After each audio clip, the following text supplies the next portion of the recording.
ఇప్పుడు ఇచ్చిన ఉద్యోగ నోటిఫికేషన్లో వరీకరణ అమలు చేస్తాం అని నిండు అసెంబ్లీలో స్పష్టంగా సీఎం రేవంత్ రెడ్డి వ్యాఖ్యలు చేశాడు. దాన్ని ఎట్లా తీసుకోవాలంటే మాదిగల్ని మోసం చేయడానికి తీసుకోవాలి, షెడ్యూల్ కులాలను మోసం చేయడానికి తీసుకోవాలి.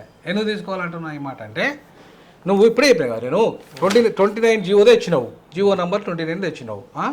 తెచ్చిన తర్వాత నువ్వు వచ్చే ఒక్కవేళ ఇప్పుడు 30,000 ఉద్యోగాలు మొన్న ఇచ్చిండు, అది వదిలే. ఇప్పుడు ఇస్తాడు 1,00,000 ఉద్యోగాలు ఇస్తాడు అనుకుందాం, మొత్తం ఆయన మొత్తం పరిపాలనలో 1,00,000 ఇస్తాడు అనుకుందాం. జాబ్ క్యాలెండర్ 2 లక్షలు ఇస్తాడే అనుకుందాం, లేకపోతే 2 లక్షలు అనుకుందాం. జాబ్ క్యాలెండర్ 2 లక్షలు మొత్తం ఆయన మొత్తం 5 ఏళ్ళ పీరియడ్లో 2 లక్షలు ఇస్తాడు అనుకుంటాం. 2 లక్షలలో 15% అంటే ఎంత వస్తాయి? 15,000. 15,000 30,000 వస్తాయి, అంతేనా? అవునా? అంతే కదా.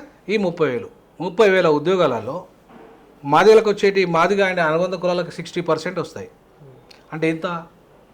30,000లో 60% అంటే ఎంత? ఇప్పుడు 50% అంటేను 15,000, అవునా? 60% అంటే ఇంకో 1,000, 2,000, 5,000 వేసుకో, 1,500 అంటే 1,500 వేసుకో, అంటే 16,500 ఎవరికి ఇస్తాడు? మాదిగా అండ్ అనుబంధ కులాలకు, అవునా కదా? ఈ 16,000 పోస్టుల కోసము నువ్వు మాకు ఇస్తే నువ్వు అగ్రవర్ణాలకు ఎన్ని ఇస్తాను? ఈ 2 లక్షల పోస్టులలో వాళ్ళ జనాభా 7% ఉన్నది. వాళ్ళ జనాభా 7% ఉన్నది. మా రిజర్వేషన్లు 2 లక్షలు, మొత్తం 50% రిజర్వేషన్లు కొట్టాయి, తీసేస్తే 1,00,000 ఉద్యోగాలు మాకపోతాయి. మొత్తం అందరికి 93% జనాభాకి 1,00,000 ఉద్యోగాలు పోతే 1,00,000 ఉద్యోగాలు ఎవరికి ఇస్తున్నావు? 7%. మరి ఎవరిని మోసం చేస్తున్నావు?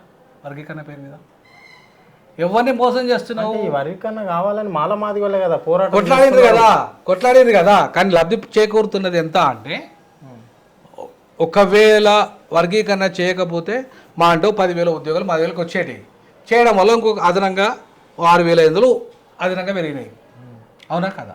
ఈ 6,500 ఉద్యోగాల కోసం 30 ఏళ్ళ నుంచి పోరాటం చేస్తే వచ్చిన బిచ్చం ఇది, అవునా కదా? అరే, ఏ పోరాటం లేకుండా ఇవాళ రెడ్లు ముఖ్యమంత్రి అవుతున్నారు.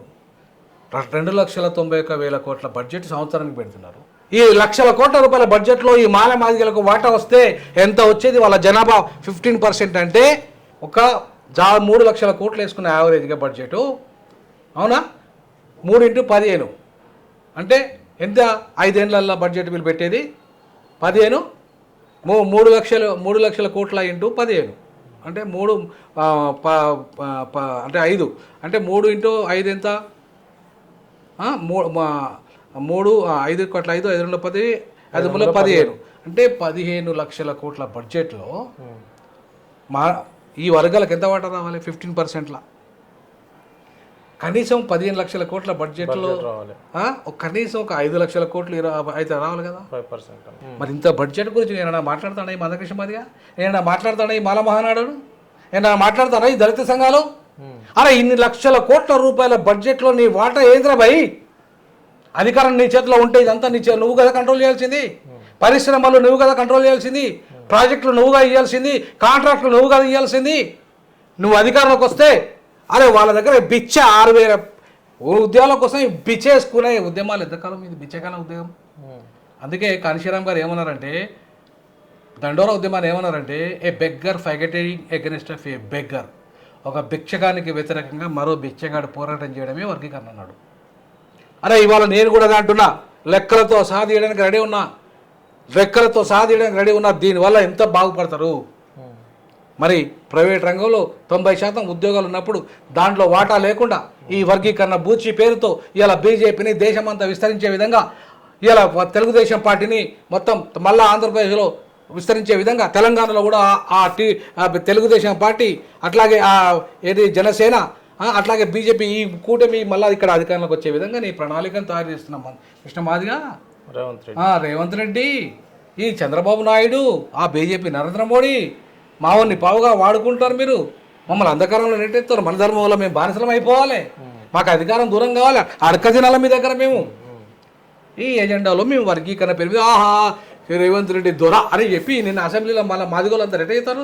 ఓ దొర, ఈ దొర నాకు మంత్రి పదవి దొర అని ఒక ఆయన ఒక డాక్టర్, పెద్ద డాక్టర్ అయినా కాంగ్రెస్. మా దొర అయ్యా నీ దండము వర్గీకరణ అమలు చేస్తాను నా రేవంత్ రెడ్డి దొర, నీ కాళ్ళ మీద మేమందరం ఇచ్చితే బదిగా మేము లేవమిగా అనే పరిస్థితులలో ఇవాళ మాదిగ జాతిని ఇవాళ బానిసత్వాలకు నెట్టేస్తున్నాయి. వాళ్ళని ఏమనాలంటున్నా, ఈ ఆధునిక బానిసలను ఏమంటున్నా?